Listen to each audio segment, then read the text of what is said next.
Hello friends, నా ఛానల్కి స్వాగతం అండి. నేను ఈరోజు మీకు చందమామ కథల్లో బేతాళ కథ చదివి వినిపిస్తున్నానండి. ఫ్రెండ్స్, ఇది బేతాళ కథల సిరీస్. చాలా బాగుంటాయి ఈ కథలు, తప్పకుండా వినండి. ఈరోజు కథ పేరు దొంగను పట్టినవాడు. పట్టువదలని విక్రమార్కుడు చెట్టు వద్దకు తిరిగి వెళ్ళి చెట్టుపై నుంచి శవాన్ని దించి భుజాన వేసుకుని ఎప్పటిలాగే మౌనంగా శ్మశానం కేసి నడవసాగాడు. అప్పుడు శవంలోని బేతాళుడు, రాజా, నువ్వు ఎవరికి మాట ఇచ్చేలా శ్రమ పడుతున్నావో తెలియదు కానీ ఒక్కొక్కసారి మాట నిలబెట్టుకునేటందుకు కూడా అధర్మంగా ప్రవర్తించవలసి రావచ్చు. అందుకు నిదర్శనంగా నీకు విక్రమసేనుడు అనే రాజు కథ చెబుతాను, శ్రమ తెలియకుండా విను అంటూ ఇలా చెప్పసాగాడు. పూర్వం భావన అనే రాజ్యాన్ని విక్రమసేనుడు పాలించేవాడు. ఆయన రాజ్య పాలనలో అతి సమర్థుడు.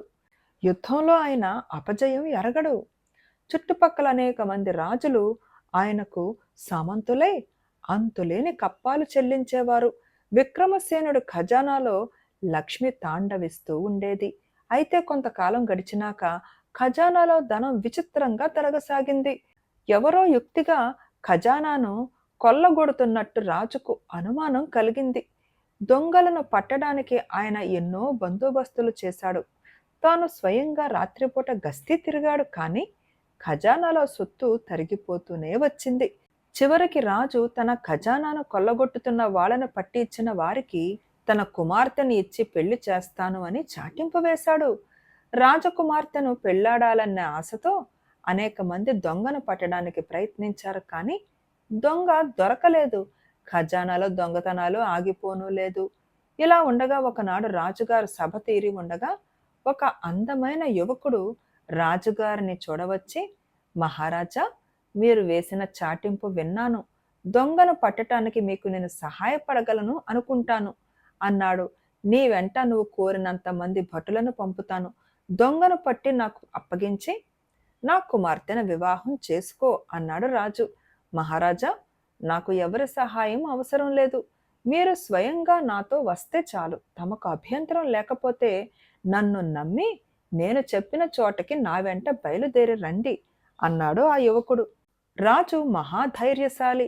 ఆయన కొంచెం ఆలోచించి యువకుడు కేసి పరీక్షగా చూసి, సరే, ఎప్పుడు బయలుదేరదాం అని అడిగాడు. ఆ సంగతి మళ్ళీ వచ్చి మనవి చేసుకుంటాను అని యువకుడు వెళ్ళిపోయాడు. 2 రోజులు గడిచినాక ఆ యువకుడు ఒక రాత్రి రాజుగారిని కలుసుకుని, ఈ రాత్రే మనం మారువేషాలలో బయలుదేరాలి అన్నాడు. కొద్దిసేపటికి వారు అరణ్య ప్రాంతం చేరుకుని గుట్టల మధ్యకు వచ్చారు. యువకుడు రాజుతో పాటు ఒక కొండరాయి చాటున కూర్చున్నాడు. అతను రాజుతో, మహారాజా, ఇంకా ఎగువన కొండల్లో ఒక పెద్ద గుహ ఉన్నది. అందులో దొంగలు రాత్రివేళ చేరి తాగి తందనాలాడతారు. కానీ మీకు నేను చూపించదలిచిన దృశ్యం అది కాదు అని ఆగి ఆలకించాడు. దూరాన గజ్జెల చప్పుడు వినవచ్చింది. యువకుడు రాజుతో, మహారాజా, ఆ వచ్చేది ఒక యువతి. ఆమెను జాగ్రత్తగా పరిశీలించండి అన్నాడు. కొద్దిసేపటికి ఆ దారిన ఒక 16 ఏళ్ల అందగత్తె కాళ్ల గజ్జెల చప్పుడు చేసుకుంటూ వచ్చింది. ఆమెకు 2 పక్కల 2 మనుషులు దివిటీలు పట్టుకుని నడుస్తున్నారు. ఆమె వెనుకగా మరి 2 మనుషులు ధనపు సంచులు భుజాల మీద మోస్తూ వస్తున్నారు. రాజు, యువకుడు చూస్తుండగానే అందరూ ముందుకు సాగిపోయారు. రాజు ఎంతకు ఏమీ మాట్లాడకపోవటం చూసి యువకుడు, మహారాజా, ఏమిటి ఆలోచిస్తున్నారు అని అడిగాడు. రాజు యువకుణ్ణి, ఇక్కడ ఇలా జరుగుతున్నదని నీకు ఎలా తెలిసింది అని అడిగాడు. యువకుడు రాజుతో, మహారాజా, నేను చిన్నప్పటి నుంచి తల్లిదండ్రుల మాట లక్ష్య పెట్టక, దేనికి భయపడక కొండల్లోనూ కోనల్లోనూ యథేచ్ఛగా తిరుగుతున్నాను. ఒకరోజు రాత్రి నేను చెప్పిన గుహ వద్దకు వచ్చాను. లోపల నుంచి కోలాహలం వినిపించింది. లోపలికి తొంగి చూశాను. గుహ లోపల దొంగలున్నారు. ఒక పక్క మహాకాళి విగ్రహం ఉన్నది. దానికి కొందరు పూజ చేస్తున్నారు, మరికొందరు తాగుతున్నారు. ఒక ఎత్తైన రాతి మీద దొంగల నాయకుడు కూర్చుని ఉన్నాడు. ఇప్పుడు మనం చూసిన యువతి ఒక యువకుడి పక్కన కూర్చుని ఉన్నది. ఆమె సమీపంలో ధనపు సంచులున్నాయి. అంత ధనం ఎక్కడి నుంచి వచ్చిందా అని నాకు అనుమానం వేసింది.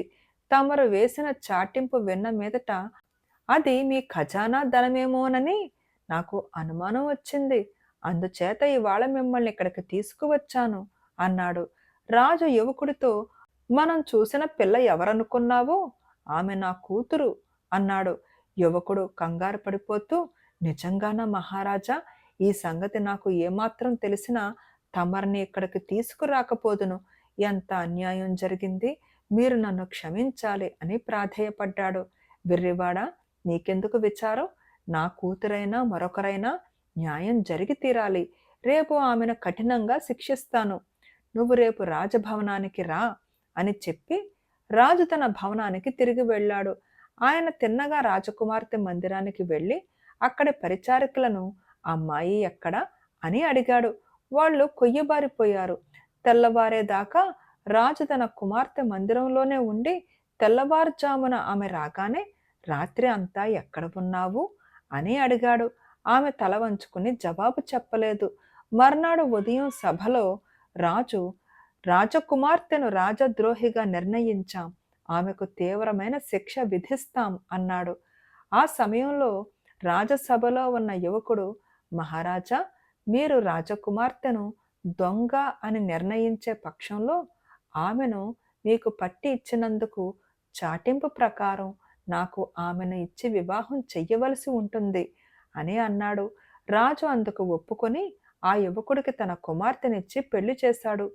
బేతాళుడు ఈ కథ చెప్పి, రాజా, విక్రమసేనుడు తన కుమార్తెను ఎందుకు శిక్షించలేదు?